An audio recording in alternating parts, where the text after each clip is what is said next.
दोस्तों वीडियो शुरू करने से पहले मैं आपको बता दूं कि कुछ समय पहले मैंने अपने चैनल पर एक Turkish horror movie enchanted from the grave की स्टोरी को एक्सप्लेन किया था, लेकिन इस मूवी की प्रॉपर एंडिंग ना होने की वजह से ये तो साफ था कि इसका पार्ट 2 भी आएगा। तो आज मैं उसी पार्ट 2 का एक्सप्लेनेशन आपके लिए लेकर आया हूँ। तो पार्ट 2 का एक्सप्लेनेशन देखने से पहले आप पार्ट 1 का एक्सप्लेनेशन जरूर देखें, जिसका लिंक मैं आपको डिस्क्रिप्शन में दे दूंगा। दोस्तों इस मूवी को डायरेक्ट किया है उर कापलान ने और इसकी IMDb रेटिंग 4.8 है। तो बढ़ते हैं सीधा मूवी की एक्सप्लेनेशन पर।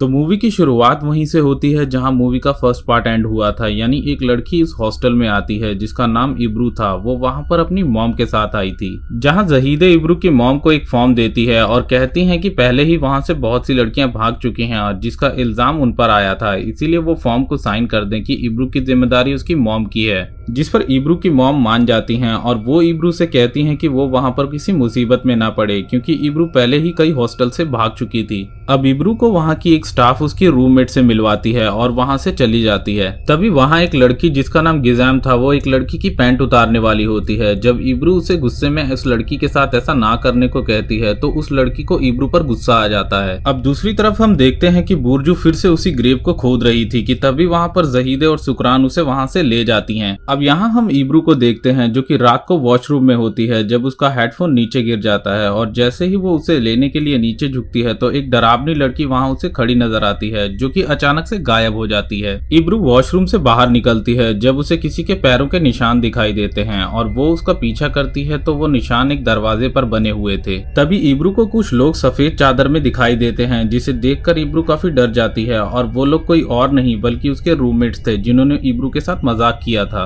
अब दूसरी तरफ जहीदे बुर्जू से कहती है कि जल्द ही उसे इन सबसे छुटकारा मिल जाएगा। रात को लाइट चली जाती है जब कोई गिज़ाम को बुलाता है। जब गिज़ाम उठती है तो वहां पर कोई भी नहीं होता। गिज़ाम रूम से बाहर जाती है और वो एक रूम में चली जाती है जहां गिज़ाम के पीछे हमें कोई जाता हुआ दिखाई देता है और कोई अचानक से गिज़ाम पर हमला कर देता है। ये इब्रू थी जो कि गिज़ाम को मार रही थी। गिज़ाम ने जो इब्रू के साथ किया था, इब्रू उसका बदला ले रही थी। इब्रू कहती है कि गिज़ाम ने दोबारा उसके साथ ऐसा किया तो वो उसे मार डालेगी और इतना कहते ही वो वहां से चली जाती है। अगले दिन एक लड़की जिसका नाम गुलसुम था, वो इब्रू को बताती है कि वहां उसे बहुत अजीब चीजें सुनने को मिलेंगी। तभी वो लोग बुर्जू के रूम के पास पहुंच जाते हैं। गुलसुम इब्रू से कहती है कि वो इस रूम से दूर रहे क्योंकि वहां जाना मना है। तो इब्रू उससे पूछती है कि वहां ऐसा क्या है, जिस पर वो लड़की कहती है कि वहां एक लड़की रहती है जिसे जहीदे मैडम ने वहां रखा है। दिन में तो कुछ प्रॉब्लम नहीं होती पर रात में यह डरावनी हो जाती है। अब रात हो जाती है कि तभी वहां पर काम करने वाली एक लड़की जिसका नाम एस्मा था, वो इब्रू से पूछती है तो उसे कोई प्रॉब्लम तो नहीं। तो इब्रू उसे कहती है कि उसके शोल्डर में थोड़ा दर्द है। एस्मा उसे देखने के लिए अपने रूम में बुलाती है, जहां पर एस्मा को इब्रू के शोल्डर पर कुछ निशान मिलते हैं और वो उस पर दवा लगा देती है, जिसके बाद वो उसे गलत तरीके से टच करने की कोशिश करती है, जिस पर इब्रू गुस्से में आ जाती है और एस्मा को मारना शुरू कर देती है और एस्मा के मुंह से खून निकलने लगता है। अब जहीदे एक लड़की को बुलाती है जो कि जहीदे को बताती है कि कुछ लड़कियां उसके पीठ पीछे बात करती हैं कि जहीदे काला जादू करती है। जहीदे इस इंफॉर्मेशन के बदले उसे एक चाबी दे देती है और वो लड़की एक आदमी को हॉस्टल के अंदर ले आती है जिससे उसका अफेयर चल रहा था। वो आदमी उस हॉस्टल में चीजें बनाने का काम करता था। नेक्स्ट सीन में हम गिज़ाम को बाकी लड़कियों को बताते हुए देखते हैं कि बुर्जू पर जिन का कब्जा है और जहीदे ने जिन्स की हेल्प ली ताकि वो उसे ठीक कर पाए, लेकिन वो ठीक नहीं हो पाई। तभी इब्रू उन बातों पर विश्वास नहीं करती और कहती है ऐसा कुछ नहीं होता। और थोड़ी देर में वहां पर एक लड़की के चिल्लाने की आवाज आती है, जिससे बाकी लड़कियां ये सुनकर डर जाती हैं। सबको लगता है कि गिज़ाम उस लड़की के बारे में बात कर रही है। तब गिज़ाम बताती है कि वो बुर्जू के बारे में बात कर रही थी। बुर्जू चिल्लाती रहती है पर एक दिन वो अचानक से ठीक हो गई। तभी वहां पर जहीदे और एस्मा आ जाते हैं। जब जहीदे सारी लड़कियों से पूछती है कि एस्मा के साथ ऐसा किसने किया, तो इब्रू कहती है कि ऐसा उसने किया था क्योंकि एस्मा ने उसे गलत तरह से छूने की कोशिश की थी, इसीलिए उसने ऐसा किया। जिस पर एस्मा कहती है कि उसने ऐसा कुछ नहीं किया। तो जहीदे इब्रू को पनिशमेंट रूम में ले जाने को कहती है पर इब्रू कहती है कि वो वहां नहीं जाएगी। जहीदे एस्मा से इब्रू को पकड़ने को कहती है और इब्रू को इंजेक्शन इंजेक्शन लगा देती है। जब इब्रू उठती है तो देखती है कि वो पनिशमेंट रूम में थी और वहाँ खून से कुछ निशान बने हुए थे। इब्रू उन निशानों को छू कर देखती है तो उसे एक विजन आता है जब बुर्जू को वहाँ पर लाया गया था और वो डर जाती है। अब इब्रू सो रही थी जब उसकी चादर उसकी बॉडी से हट जाती है। इब्रू अपनी चादर उठाती है जब उसके बेड के नीचे उसे एक डरावनी लड़की दिखाई देती है, जिससे डर कर वो अपनी चादर अपने मुंह पर रखकर सो जाती है। जब वो जागती है तो देखती है वो एक बॉक्स में बंद है और वो मदद के लिए सबको बुलाती है, पर उसे कोई सुन नहीं सकता था। इधर हॉस्टल में गुलसुम को इब्रू के बेड पर कोई बैठा हुआ दिखाई देता है और उसे लगता है कि वो इब्रू है। वो जैसे ही गुलसुम की तरफ देखती है तो वो एक डरावनी लड़की थी। ये देखकर गुलसुम चिल्लाती है, जिसके बाद हॉस्टल की बाकी लड़कियां भी उठ जाती हैं। गुलसुम इस बारे में सबको बताती है, जिस पर एक लड़की कहती है कि उसके विलेज में एक ओझा है जो इन चीजों के लिए प्रेयर करते हैं। गुलसुम उसे वो प्रेयर पढ़ने के लिए कहती है और वो गुलसुम को लिटाकर वो प्रेयर पढ़ने लगती है। प्रेयर पढ़ते ही बुर्जू आपे से बाहर होने लगती है और वो चिल्लाने लगती है।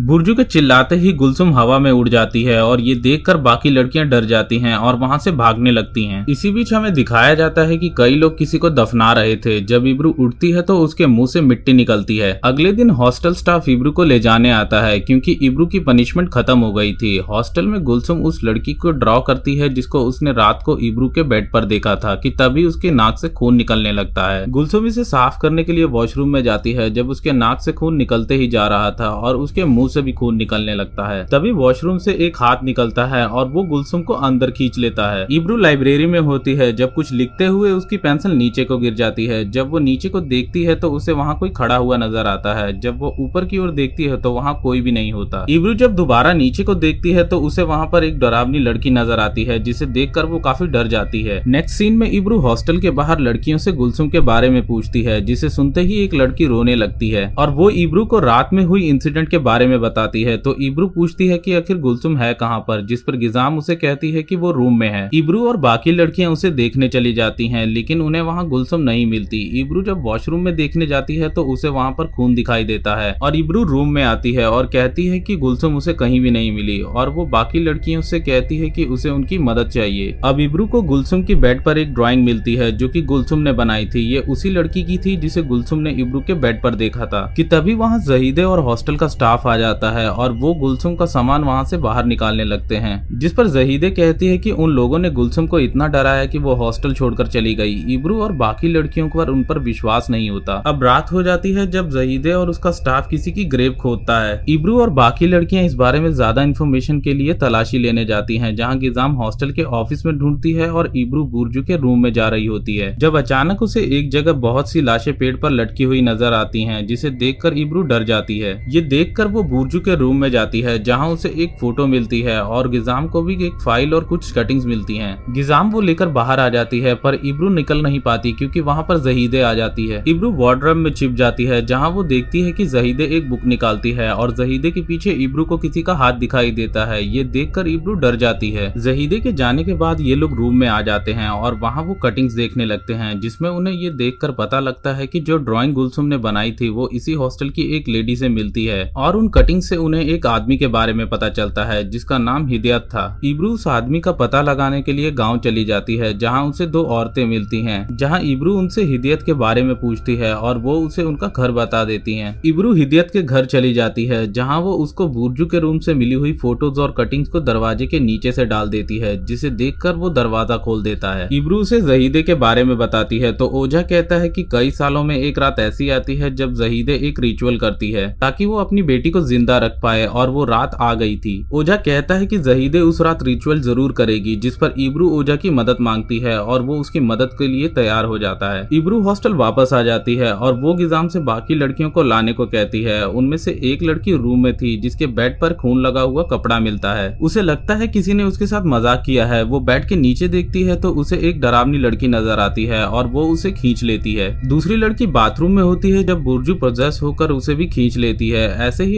हॉस्टल की बाकी लड़कियां भी गायब होने लगती हैं। इब्रू उस ओझा को हॉस्टल के अंदर ले आती है क्योंकि रिचुअल स्टार्ट हो चुका था। जहीदे ने बुर्जू को एक सर्कल में बिठा दिया था और रिचुअल स्टार्ट कर दिया था। इब्रू, गिजाम और ओझा उस जगह पर पहुंच जाते हैं जहां जहीदे वो रिचुअल कर रही थी। ओझा जहीदे को रोकने के लिए मंत्र पढ़ने लगता है। जहीदे जिन से कहती है कि वो हॉस्टल की बाकी लड़कियों को ले जाएं पर बुर्जू को वापस दे दें कि तभी पोजेस बुर्जू ओझा पर हमला कर देती है जिससे ओझा की मौत हो जाती है। अब वो हॉस्टल स्टाफ वाली लड़की गिजाम को भी मार देती है और इब्रू पर हमला कर देती है, पर वो कैंची उस लड़की को ही लग जाती है। ये देखकर जहीदे डर जाती है। पोजेस बुर्जू इब्रू पर हमला कर देती है कि तभी इब्रू कुछ कागज फाड़कर बुर्जू पर फेंक देती है जिससे बुर्जू वापस उसी सर्कल में चली जाती है और वो स्टाफ वाली लड़की को जिन्स ले जाते हैं। इसके बाद बुर्जू ठीक हो गई होती है। इब्रू बुर्जू को लेकर हॉस्टल के बाहर आ जाती है और बाकी लड़कियों को भी हॉस्टल के बाहर ले आती है और उस हॉस्टल में आग लगा देती है और इसी के साथ ये मूवी यहीं पर खत्म हो जाती है। तो दोस्तों, इस मूवी से जुड़े हुए कुछ पार्ट्स को मैं आपको डिटेल्स में बताता हूँ। दोस्तों, गांव वाले जिन्स को कुर्बानी दिया करते थे जिसमें उन्होंने सालों पहले जहीदे को जिन्स के हवाले कर दिया था और जहीदे जिन्स से प्रेग्नेंट हो गई थी और उसे एक बेटी हुई, पर उस बेटी को जिंदा रखने के लिए जहीदे को कई सालों में एक बार जिन्स को किसी न किसी का सेक्रीफाइस देना पड़ता था। इसीलिए उसके हॉस्टल से लड़कियां गायब होने लगी थी। उन लड़कियों को जहीदे जिन्स को सेक्रीफाइस करने लगी थी ताकि उसकी बेटी बुर्जू को जिन्स ना ले जाएं। वो स्टाफ वाली लड़की जहीदे की बेटी थी, ना कि बुर्जू। उस स्टाफ वाली लड़की को जिंदा रखने के लिए जहीदे ने लड़कियों को जिन्स को सेक्रीफाइस कर दिया था और इब्रू जब ओझा के पास मदद मांगने गई थी तब ओझा ने उसकी मदद करने से इनकार कर दिया था। तब इब्रू ने उस ओझा को याद दिलाया कि कैसे उसने जहीदे को जिन्स को दे दिया था। ओझा को अपनी गलती का पछतावा हुआ, इसीलिए वो मदद करने के लिए तैयार हो गया था। इब्रू जब बुर्जू के रूम में जा रही थी तो उसे कुछ लोग पेड़ से लटके नजर आए थे। ये वही लोग थे जो ओझा के साथ जहीदे को सेक्रीफाइस करने गए थे। तब ओझा ने कहा था कि कोई भी अपना सर ऊपर ना करे, पर ये सब लोग डर गए थे और उन्होंने अपना सर उठा लिया, इसीलिए वो सब मारे गए और उन्हीं की लाशें पेड़ पर लटकी थीं। जो पेपर इब्रू ने रिचुअल होते हुए फाड़े थे वो उसे तब मिले थे जब वो तलाशी लेने बुर्जू के रूम में गई थी। वो पेपर फाड़ने से जहीदे का रिचुअल उस पर उल्टा पड़ गया था और जिन्स उसकी असली बेटी को ले गए थे। क्योंकि जिन्स उसकी बेटी को ले गए थे इसीलिए वो हॉस्टल वाली लड़की जिसको सब बुर्जू कहते थे वो ठीक हो गई थी। तो दोस्तों, ये था हिंदी एक्सप्लेनेशन एन्चांटेड राइट का। तो वीडियो पसंद आई हो तो लाइक कर देना, अगर चैनल पर नए हैं तो चैनल को सब्सक्राइब कर देना। तब तक के लिए मैं मिलता हूँ आपसे नेक्स्ट वीडियो में।